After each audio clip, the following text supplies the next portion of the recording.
Muy bien, seguimos en Nativa Nos Conecta, esto es Pulso Informativo, nos encontramos en San Isidro, vamos a conversar con el expresidente del Consejo de Ministros, el doctor Aníbal Torres. ¿Cómo está, doctor Torres? Muy buenos días. Muy buenos días, Rodolfo, gracias por la entrevista. Su opinión, por favor, sobre un tema de coyuntura, lo de Trujillo, la caída de un techo en el patio del Real Plaza, que hasta lo que se sabe ha matado a 6 personas, hay todavía varios heridos hospitalizados. ¿Quiénes serían los responsables? En apariencia, el municipio, que es el que autoriza y fiscaliza, pero también la propia empresa. ¿Pero qué diría usted? Bueno, aquí hay responsables directos. En primer lugar, del dueño de esa actividad comercial, el señor Rodríguez Pastor y las personas a quienes ha tercerizado esa actividad. Ellos han creado un riesgo jurídicamente prohibido que les atribuye la muerte de las personas en la caída de ese techo de la edificación. Ellos ya conocían que anteriormente un ex alcalde les dijo que eso se iba a caer. Ya sabían que se iba a caer, pero ellos siguieron dolosamente con la realización de esa actividad, conociendo, sabiendo que en cualquier momento se caía y podía afectar a la salud, a la integridad física, a la vida de las personas, como realmente ha ocurrido. Aquí, Rodríguez Pastor, propietario de esta empresa, y las personas a quienes ha tercerizado su actividad, son responsables de un delito doloso, no como están diciendo algunos juristas que salen a los medios y dicen que ahí habría solamente responsabilidad por culpa. Esos juristas, que son unos sátrapas del derecho, que salen a los medios de comunicación a desinformar a la población, de cualquier perspectiva, desde el riesgo jurídicamente prohibido que ha creado la empresa hasta la mala gestión, la mala organización de la empresa, porque debieron organizar la empresa de tal forma que no cause daños a terceras personas. Y ellos, sin embargo, sabiendo que con esa actividad iban a causar daños a las personas, siguieron. Por lo tanto, son responsables penalmente y también son responsables civilmente. Tienen que indemnizar no solamente a las familias de las personas fallecidas, sino también a las personas que están heridas y que incluso han perdido sus extremidades. Esperamos que el Poder Judicial aquí actúe rápidamente, ¿no? El derecho tiene que ser igual para todos, no porque aquí se trata de unos delincuentes de alto poder económico, no van a ser tocados por la justicia, y sin embargo en otros casos sí, por el hecho de haber leído un papel, dicen que la lectura de ese papel ya constituye levantamiento en armas. Ese es ser un sátrapa del derecho. Pero ¿no es un exceso decirles ya delincuentes? No, ¿por qué? Porque ya está probado que un ex alcalde les indicó que esa edificación se iba a caer. Y sin embargo, por haber dicho eso, lo vacaron a ese alcalde. Ellos ya sabían que en cualquier momento se iba a caer, ya conocían y actuaron dolosamente, sabiendo que en cualquier momento se iba a producir los daños. Claro que aquí solamente falta que la Fiscalía y el Poder Judicial actúen y lo declaren así. Pero ¿va a pasar eso en el Perú? ¿Cuándo ha pasado? No ha pasado. Estos señores son intocables por la justicia. Pero hay que entender de una vez en el Perú que todos somos iguales frente a la ley y que el derecho penal se tiene que aplicar también a todos por igual. Ha surgido una información, no sé si será cierta, pero quería su impresión de todos modos en el marco de la especulación, en el sentido de que el Ministerio Público es financiado a veces por sectores privados y que en esta oportunidad Interbank también lo habría financiado. Así aseguran su impunidad las empresas privadas, ¿no? financian actividades de la Fiscalía, financian, ¿no?, el pago de ciertos cupos, seguramente de ciertas remuneraciones, y así aseguran su impunidad. El Ministerio Público, como el Poder Judicial, como el Tribunal Constitucional, están impedidos de recibir subvenciones privadas porque tienen que mantener su autonomía, tienen que mantener su independencia. Entonces tenemos que pensar... Ese hecho no es aislado, ese hecho rige en el Perú durante toda la República. Pero tenemos que pensar que entonces esa información es falsa. Usted nos acaba de decir lo que por lógica entendemos. No puede el Poder Judicial, tampoco el Ministerio Público, recibir financiamiento de nadie. No puedo asegurar si es falsa o no es falsa. Usted me dice que hay, ¿no?, esa información. Habría que corroborarla, habría que verificar si es verdad. Correcto. Pero entonces, que quede claro, el Ministerio Público, el Poder Judicial, estos estamentos del sistema de justicia, al margen del Estado, al que sí le corresponde, no puede recibir financiamiento de nadie, del sector privado. No, porque son los órganos encargados de administrar justicia, no, con autonomía, con independencia, sin estar sometidos a ningún poder, menos al poder económico. Si reciben esas subvenciones, entonces, ¿no?, ya están perdiendo autonomía. Y por supuesto, ¿no?, cuando esas personas incurren en delito, cometen delito, son beneficiadas, no son sancionadas conforme a ley. Por eso es que en el Perú los grandes millonarios están en la cárcel, en cambio, no, los que no tienen dinero, los grandes millonarios están en libertad, en cambio los que no tienen dinero están en la cárcel. ¿Quién nos puede decir que eso es falso? Pero los Miro Quesada, aunque sea por unos días, estuvieron en la carceleta del Palacio de Justicia. Por unos días en la carceleta del Palacio de Justicia. Pero eso, los del Club de la Construcción deberían estar ahora en la cárcel. ¿Por qué no están ahora en la cárcel? ¿Por qué no son enjuiciados hasta ahora? Esos son los beneficios, ¿no?, que les otorgan, pues, dilatar sus procesos para con el tiempo olvidarse y luego salir libres de, como se dice en el lenguaje común, de polvo y paja. Ahora, usted ha hablado de Carlos Rodríguez Pastor como uno de los responsables, no sé si se ha referido a él cuando los califica de delincuentes, pero estamos hablando del personaje peruano con más dinero en el Perú, nada menos.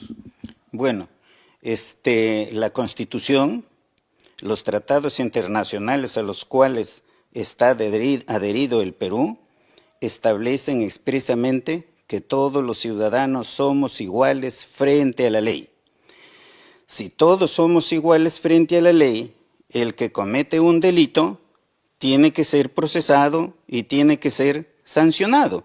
Eso es lo que no pasa en el país, ¿no? Por eso es que, repito, las cárceles están llenas de gente que no tienen dinero, en cambio, los grandes millonarios que han estafado al Perú, que han violado el ordenamiento jurídico, están en libertad. En este caso del Real Plaza, estoy hablando de un hecho que está probado.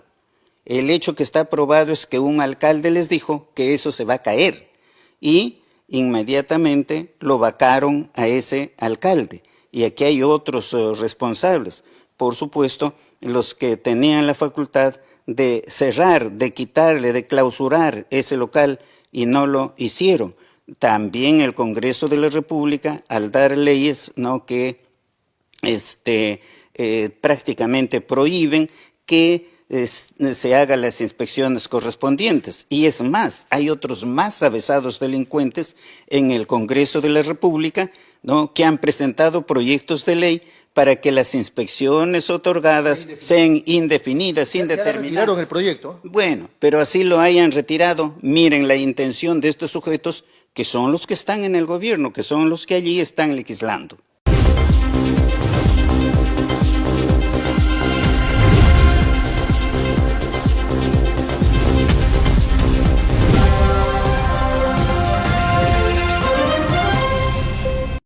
La Derrama Magisterial te aconseja: mantén siempre una buena cultura de pago. Cancelando a tiempo tu crédito obtendrás un récord de pagos impecable. Todas las entidades bancarias saben qué tan responsable eres con tus pagos de servicios como luz, agua, teléfono, tus tarjetas de crédito, préstamos y más. No te retrases en tus pagos, así evitarás pasar a la central de riesgos y afectar tu historial crediticio, pagar penalidades, que los intereses de tu deuda se incrementen. No te endeudes por montos superiores al 50% de tus ingresos mensuales. Esa es una razón frecuente del incumplimiento de pago. Evalúa siempre tu capacidad de pago. ¿Qué ventajas tendrás si realizas tus pagos a tiempo? Tendrás un buen historial crediticio. Podrás solicitar un nuevo préstamo en cualquier entidad financiera, con condiciones favorables para comprar una vivienda o un vehículo, por ejemplo. Podrás obtener mayores montos y un plazo adecuado a tus posibilidades de pago. Obtendrás mejores tasas de interés. Ten en cuenta tu fecha de pago y vencimiento a través de recordatorios. Lleva un cronograma o una agenda con el calendario de todos tus pagos y ponlo a la vista. Aplica y fomenta la cultura de pago y serás siempre sujeto de crédito. Derrama Magisterial, seguridad social para el maestro. Bienvenidos a mi lugar favorito. Les quiero contar por qué siempre vengo a Plaza Hogar. Aquí encuentras de todo. Y si un mueble me gusta, lo personalizan a mi antojo. Elijo el color, la tela, todo a medida. Y también puedo traer a reparar todos mis muebles. Además, el servicio de despacho funciona perfecto y a un precio accesible. Y por si fuera poco, siempre encuentro estacionamiento. Somos Plaza Hogar.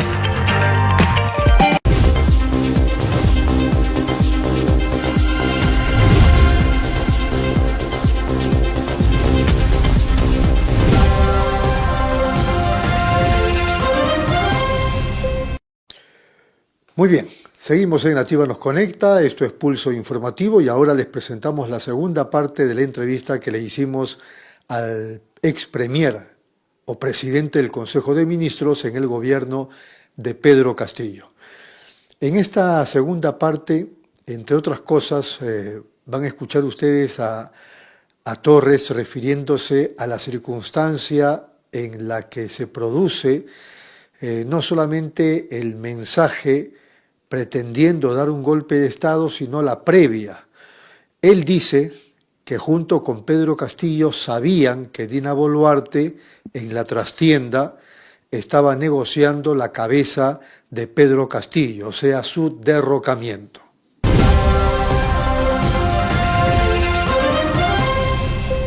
¿Qué opinión tiene usted de cómo va el sistema de justicia? Claro, usted va a decir, bueno, para nadie es un secreto que está mal, pero tenemos a una presidenta del Poder Judicial que acaba de asumir hace pocos días, Janet Tello Gilardi, y sin embargo ya se habla desde la Junta Nacional de Justicia que trabaja en la posibilidad de suspenderla o destituirla.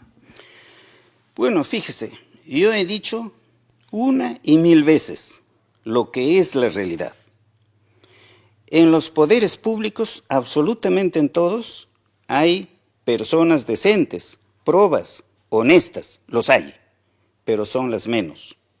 La mayoría son personas, ¿no?, que realmente son verdaderos delincuentes, los hay. En el sistema de justicia, por ejemplo, que interpretan, ¿no?, torticeramente la ley para perseguir al adversario político. ¿Qué aquí tienen esta realidad? Lo que usted me está mencionando, el propietario de esta empresa Real Plaza y todos sus cómplices, ¿no?, tienen un tremendo poder económico.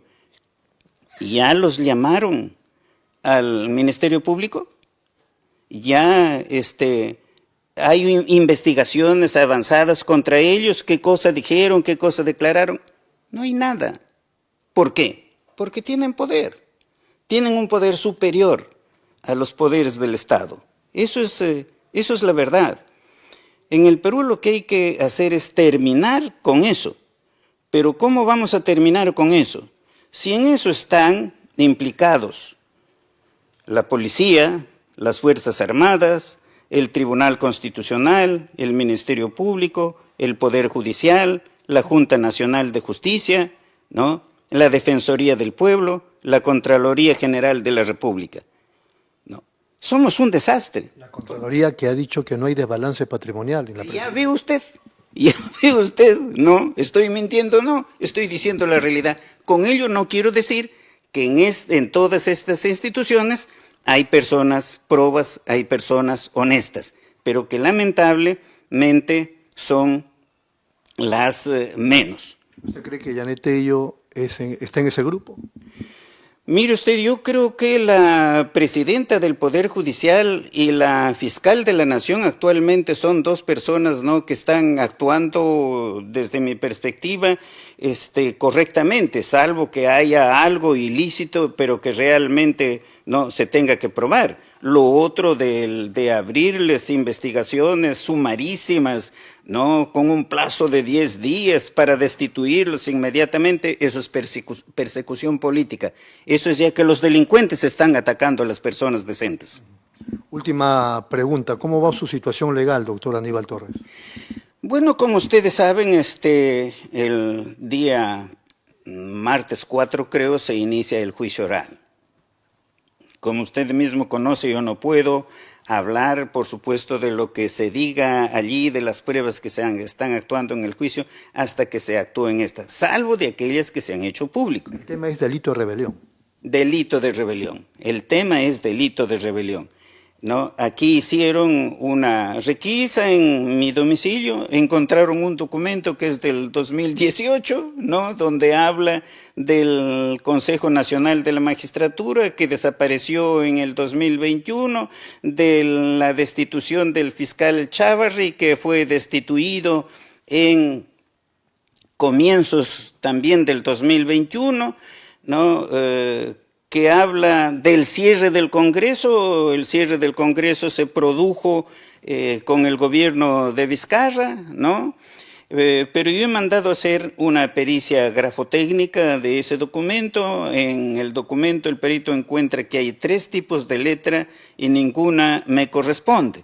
¿Qué pasa con eso? De que seguramente, y puede ser que aquí en mi casa, los muchachos, mis hijos, los amigos de mis hijos anotaron lo que se veía, ¿no?, en la televisión, ¿no? Sobre el resto no puedo hablar todavía, salvo lo que he escuchado por los medios de comunicación de que la ex premier Betsy Chávez habría, después del discurso, habría salido y habría pedido un proyecto de decreto supremo o de decreto ley. Estaría en su computadora, dice. Y eso lo dice la propia Fiscalía. La propia Fiscalía se está contradiciendo. Entonces, ¿cómo habla de delito de rebelión? ¿Cómo habla de que he participado en el delito de rebelión, o sea, en el levantamiento de armas? Y después, ¿no?, del acto que constituiría delito de rebelión, o sea, la lectura del documento, ¿no?, después recién están viendo cómo hacer una rebelión. Pero hay el delito también es intento de rebelión. No, allí no hay delito de intento de rebelión, no hay, es un delito de ejecución inmediata, no hay actos preparatorios. Pero claro, la Fiscalía dice que ha habido actos preparatorios y allí me incluye y presenta una serie de pruebas, todas inventadas, y lo voy a hacer pública uno por uno en su momento oportuno, para que sepan en el Perú cómo se administra la justicia en el Perú. El ex procurador Iván Meini hablaba del intento del delito de rebelión.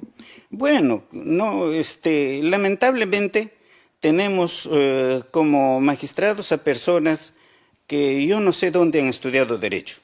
Porque mire usted, encontraron aquí, buscaron de todo, se llevaron cantidad de documentos. Yo les dije, ¿pero qué van a encontrar? Ustedes no van a encontrar nada, investiguen todo, llévense todo lo que quieren.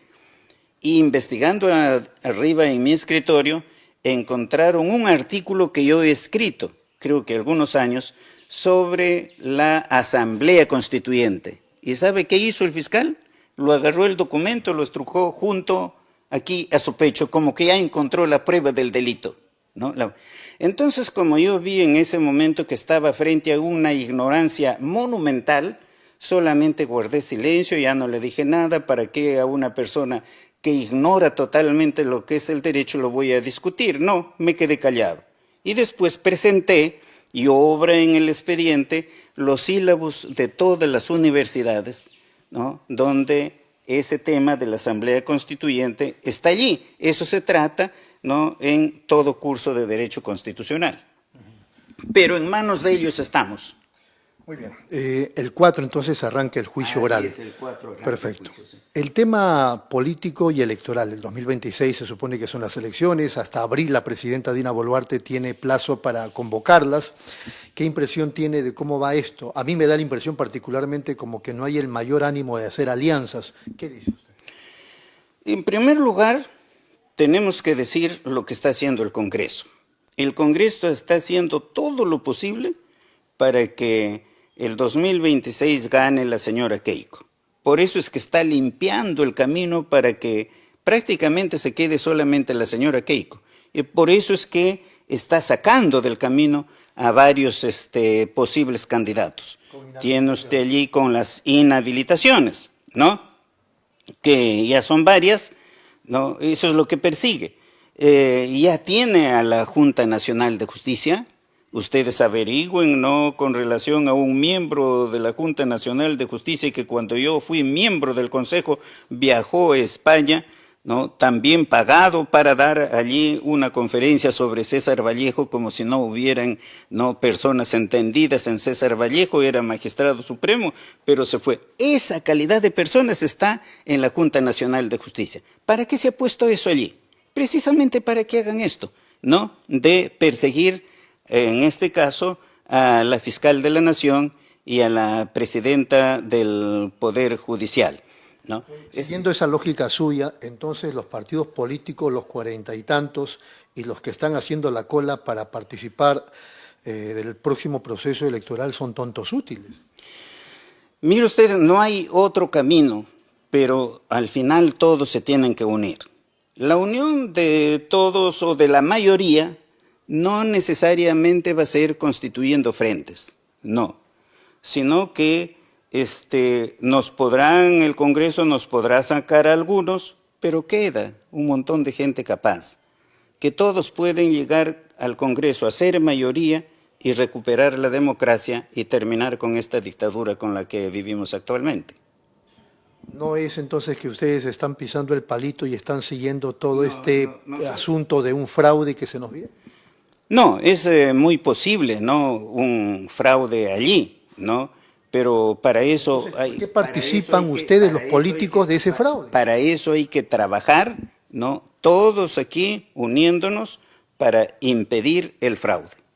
Y una vez que se alcance el triunfo, sea de 1 o 2 partidos, sea de 10, de 15, de 30, unidos en el Congreso, recuperar la democracia por los mecanismos que nosotros conocemos. Va a ser una tarea bien difícil. Las tareas son difíciles, los cambios sociales no se producen fácilmente, las tareas son difíciles. La dictadura que ahora se encuentra en el gobierno, ¿ustedes creen que va a querer soltar el poder? No, no va a querer soltar el poder, por eso es que está haciendo el Congreso todo lo que está haciendo ahora, no solamente con la inhabilitación a candidatos, sino también dando normas que van a perjudicar, ¿no?, a los candidatos adversarios. Lo que me revienta, dirían algunos, es que, si bien es cierto, tienen mucha razón, no hacen un mea culpa. No, el Congreso no va a ser mea culpa. No, usted de los políticos. A ver, tenemos que hacer un mea culpa. ¿Por qué? En principio que yo no he sido político. Usted ha sido parte del gobierno, usted ha manejado el país con Pedro Castillo, han tenido la oportunidad de cambiarlo todo. Bueno, eso es lo que dice la población. Dicen, por ejemplo, ¿no?, que ¿por qué no hemos cerrado el Congreso? Yo nunca he hablado de cierre del Congreso. Siempre he buscado el mecanismo democrático para que las dos instituciones trabajen juntos, pero no se pudo. Yo no hablo de cierre del Congreso, doctor Aníbal Torres, yo no hablo de cierre del Congreso. De lo que hablo es que ustedes estaban manejando el gobierno, administraban el país y pudieron cambiar una serie de injusticias que las hay y lo desaprovecharon. Mire usted, se gobierna un país con leyes, no se gobierna, ¿no?, con discursos. No, se gobierna con leyes. ¿Quién da las leyes? Da el Congreso de la República. Presentamos más de 70 proyectos de ley para mejorar esta situación. El Congreso atendió esas leyes, no las atendió a ninguna. las archivó. No obstante eso, por supuesto que nosotros hemos trabajado en beneficio de las grandes mayorías y hemos hecho muchísimo. Hemos trabajado día y noche, pero la prensa no divulgaba. Hay que recordar que la prensa, desde el día en que juró Pedro Castillo, ya estaba buscando destituirlo del poder, darle el golpe mediante la vacancia presidencial o mediante la suspensión de la presidencia. Todos los días, día y noche, hasta que eso se concretó, por supuesto, el día 7 de diciembre. No admiten ninguna culpa ustedes. No aceptan ningún error. La culpa sería, ¿no?, de que, ¿por qué no cerramos el Congreso, que era totalmente negativo al país? Como le digo, yo siempre he sido un demócrata, siempre he luchado. Sería antidemocrático. Exacto, ¿no? Exacto, ¿no? Luego sería muy largo explicarlo aquí, todo lo que hemos hecho en beneficio de las grandes mayorías. Por ejemplo, yo les pregunto a ustedes, ¿qué presidente se ha resistido a firmar la hoja de ruta que le presentaba a la derecha en cuanto ganaba las elecciones? Eso lo hizo Fujimori, eso lo hizo, ¿no? Él firmó la hoja de ruta, firmó Fujimori, firmó Ollanta, firmó Toledo, ¿no? Con Castillo no pudieron. A Castillo le quisieron hacer firmar la hoja de ruta y dijo, no, ¿yo por qué voy a firmar la hoja de ruta? El pueblo me ha elegido y yo tengo que gobernar para el pueblo. Si él firmaba la hoja de ruta, en este momento él estaría siendo el presidente. Lamentablemente era un presidente limitado. Limitaciones lo tenemos todos, pero lo que pasa es que ustedes no entienden, los periodistas no entienden porque se han dejado convencer por la prensa hegemónica, ¿no?, de que Castillo era un incapaz. Con Castillo, ¿había la inseguridad ciudadana que tenemos ahora?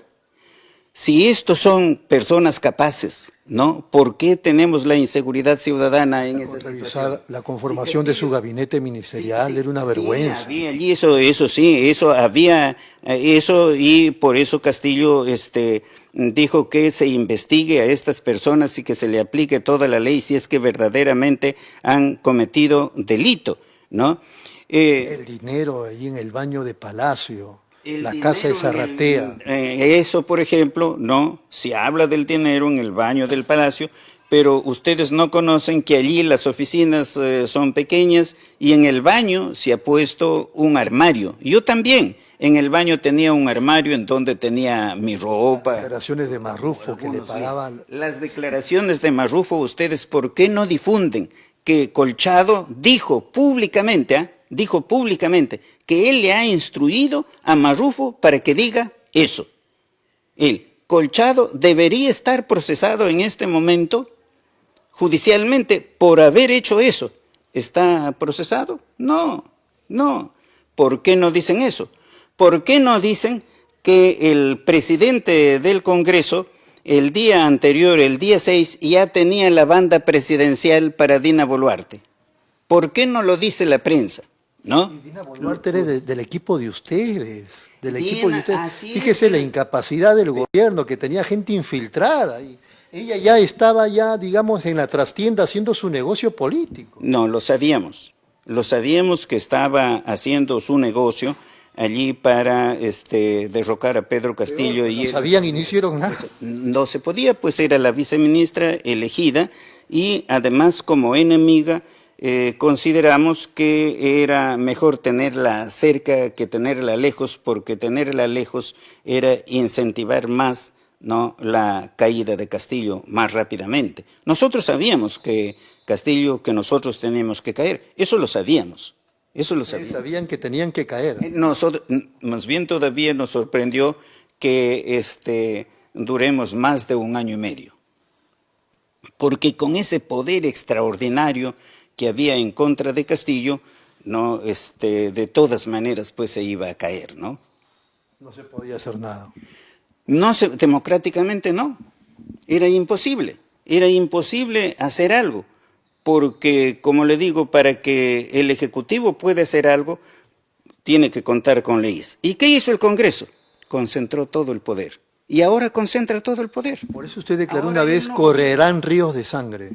Bueno, eso no una sola vez lo dije cuando retardaron la declaración, ¿no?, de que Pedro Castillo ganó las elecciones. Ya estuvimos cerca del 28 de julio y no salía la resolución. Entonces recordarán que vinieron gente de provincias y se instalaron alrededor de la Junta Nacional del Jurado Nacional de Elecciones, ¿no? Y sí, lo desconocían el triunfo de Castillo, ¿qué iba a generar eso con esa gente? Entonces, por eso es que manifesté que allí correrá sangre, ¿no?, si es que hacen eso. Pero los medios decían, ¿no?, salían a decir, con esos mentirosos de los políticos, salían a decir que yo permanentemente he dicho que correrán ríos de sangre.